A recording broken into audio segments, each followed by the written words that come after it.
तबूक के मौके पर ना ऊंट पे बैठे थे, पीछे रह गए। ऊंट सुस्त था, थक गया, चल नहीं रहा था। हजरत अबू ज़र ग़िफ़ारी रदी अल्लाह ताला अन्हु पहले तो उसे ले गए ये गांव में कि ऊंट बीमार हो गया, उसका इलाज कराया, लेकिन जब वो ठीक ना हो सका ना तो ऊंट वहीं छोड़ दिया। हुजूर सल्लल्लाहु अलैहि वसल्लम के पीछे ज़रूर पहुंचना है मैदान तबूक में। तो जो सामान था वो सारा पुश्त पे रखा और अकेले ही चल दिए, तने तन्हा और पैदल। सामने से गर्द उड़ती हुई नजर आई तो लोगों ने कहा हुजूर पता नहीं कौन आया है। फरमाया तुम्हें नहीं पता, मुझे तो पता है ना, अबू ज़र ग़िफ़ारी आया है। अबू ज़र ग़िफ़ारी आए। फिर हुजूर ने फरमाया यमशी वाहिदा व यमूत वाहिदा व युबास वाहिदा। फरमाया ये तन्हा चलते हैं, ये तन्हा ही दुनिया से जाएंगे, तन्हा ही उठाए जाएंगे। तन्हा तन्हा चलते हैं, तन्हा ही दुनिया से जाएंगे, इंतकाल तन्हा ही उठाए जाएंगे। जो बहुत ज़्यादा सख्ती करने लगे सहाबा पे, बहुत ज़्यादा।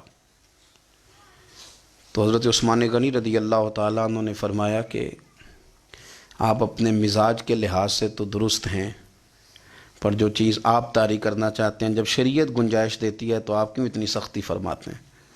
तो फरमाने लगे ठीक है, फिर मुझे रब्ज़ा जाने की इजाज़त दे दो।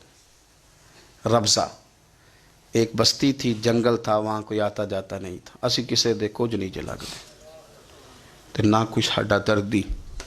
हुजूर ने कहा था ना यमशी वाहिदा, तो अकेला चलेगा, रब्ज़ा चले गया। हज़रत सैयदना उस्मान गनी ने कहा ये कुछ बकरियाँ ले जाओ, दूध पी लिया करना। फरमाया उस्मान मुझे माल की तो ज़रूरत पहले दिन से ही कोई नहीं, मुझे तो रब रसूल की ज़रूरत है, उनकी करम नवाजियाँ मेरे साथ रहती हैं। तशरीफ़ ले गए, वहाँ तन्हा खजूर के खुश्क टुकड़े खाते, इबादत करते, अल्लाह को याद करते। बड़े बड़े लोगों ने आके कहा कि अबू ज़र आपकी बड़ी शान है, हमारे साथ चलें। फरमाया छोड़ो, कहाँ मंशूर हम और कहाँ हंगामे मोहब्बत के, एक हुजरे में रहते हैं, खुदा को याद करते हैं, ज़रूरत कोई नहीं, जहाँ हूँ ना वहाँ मैं ठीक हूँ, हाजत नहीं।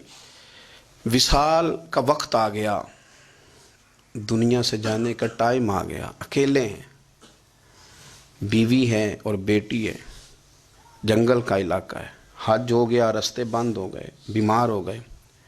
अपनी अहलिया को बुला के कहने लगे अब मैं बचूंगा नहीं, अब जाने का वक्त आ गया है। मैंने फ़कीरी जो हुजूर की देखी थी उसमें मैंने वक्त गुजारा है, और देख मैं जा भी फ़कीरी मेरा हूँ, लै सजदा सा तोड़ दी पाई, जान भी दिती तेरा तेरे, अब जाने का वक्त है। तो इस तरह करना, अगर तेरे पास कोई कपड़ा हुआ तो मुझे कफन दे देना, ना हुआ तो अल्लाह के सुपुर्द कर देना। कहा हम दो औरतें हैं, जनाजा गुसल कफन। फरमाया रब जमात भेजेगा मेरे लिए, लोग आएंगे, मेरे नबी पाक ने मुझसे वादा किया था आएंगे ना लोग। तो अहलिया कहने लगी अबू ज़र आपको कैसे पता है कि आप इस सहरा में इंतकाल कर जाएंगे, अल्लाह शिफा देने वाला है। फरमाने लगे हम 3-4 लोग बैठे थे तो हुजूर ने फरमाया था तुम में से एक शख्स सहरा में अकेला इंतकाल कर जाएगा। तो वो मेरे जितने बाकी साथी थे वो सारे इंतकाल कर गए, अब मैं अकेला ही बचा, मुझे पता है वो मैं ही हूँ। तो तुम देखना तुम्हें कोई ना कोई मिल जाएगा गुस्ल कफन के लिए। आपकी अहलिया कहती हैं कि मैं उठी, कभी दौड़ के मैं बाहर जाती, सड़क पे जाके देखती कोई गुजर रहा है, फिर मैं आके कहती हज ख़त्म हो गया है, रास्ते बंद हो गए हैं, कौन आएगा जंगल में। फिर मैं आके उनकी तीमारदारी करती, फिर उठ के जाती, फिर मैं आके तीमारदारी करती। अचानक मेरी नज़र पड़ी तो एक छोटा सा काफ़िला आ रहा था, उस काफ़िले में चंद लोग थे और सबसे बढ़कर सहाबी रसूल हज़रत अब्दुल्ला इब्ने मसूद भी थे। मैंने उनको इशारा किया तो वो दौड़े आए, कहने लगे बहन क्या है। मैंने कहा यहाँ एक शख्स है, तुम्हारी थोड़ी सी ज़रूरत है उसको। तो अब्दुल्ला इब्ने मसूद कहने लगे कौन है बीबी। कहती मैंने कहा कि वो अबू ज़र ग़िफ़ारी हैं। कहती तड़प के रोए अब्दुल्ला इब्ने मसूद, तड़प के कहने लगे अबू ज़र मेरे नबी पाक का प्यारा, मेरे माँ भी उस पर कुर्बान, मेरा बाप भी कुर्बान, किधर है जल्दी बताओ।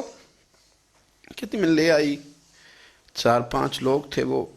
तो सैयदना अबू ज़र ग़िफ़ारी कहने लगे अब्दुल्ला मेरा विसाल हो जाएगा, लेकिन याद रखना मेरी बीवी के पास कफन के लिए कपड़ा मौजूद नहीं। और लहो सजना सा तोड़ ही नहीं पाई, जान भी दिती तेरा तेरे, कफन के लिए कपड़ा नहीं है, लेकिन तुम में से ना वो बंदा कोई कपड़ा ना दे جو کبھی کسی سرکاری عہدے پہ رہا ہو، وہ بندہ میرے کفن کے لیے کپڑا نہ دے، کسی سرکاری عہدے پہ رہا ہو۔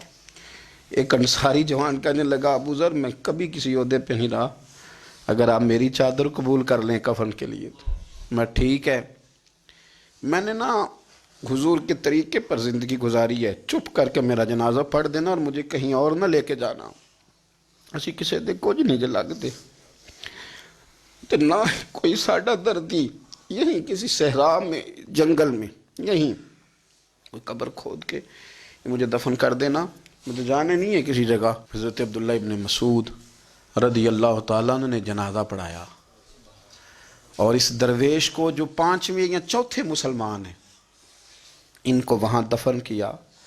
جب خبر پہنچی نا مدینے تو سب سے زیادہ آنسو مولا علی نے بہائے، سب سے زیادہ حضرت علی نے۔ لوگوں نے کہا اتنا کیوں روتے ہو؟ فرمایا 2 ہی تو بندے تھے جو اللہ کے راستے میں کسی کی پرواہ نہیں کرتے تھے، اب ایک ہی رہ گیا ہے۔ کہا حضور کیا مطلب؟ فرمایا 2 ہی تھے، ایک ابو ذر اور ایک علی، اب اکیلا علی تو رہ گیا، وہ چھوڑ کے چلے گئے۔ حضرت سیدنا ابو ذر غفاری رضی اللہ تعالیٰ عنہ اس عظیم شخص کا نام ہے، سردار قبیلے سے تعلق تھا، بڑے بہادر تھے، پر حضور کو فقیری میں دیکھا تو پھر زندگی اسی فقیری میں گزار دی، اسی فقیری میں، اسی طریقے میں وفا کر کے نا اسی رنگ میں گزار دی، انہی نقشوں پہ رہے۔ اگرچہ جائز تھا، بڑے بڑے لوگ تھے، حضرت عبد الرحمن ابن عوف، بڑا مال تھا، حضور نے ان کو جنتی کہا، ان کے پیچھے نماز پڑھی، سب ٹھیک تھا، پر فرماتے تھے یار میں انکار نہیں کرتا، پر میرے نبی نے فقیری کی، حضور نے ایک وقت کھایا ایک وقت بھوک کاٹی، تم کس طرح بھر بھر کے پیٹ کھاتے ہو، تم کس طرح اتنی آسانیاں دیکھتے ہو؟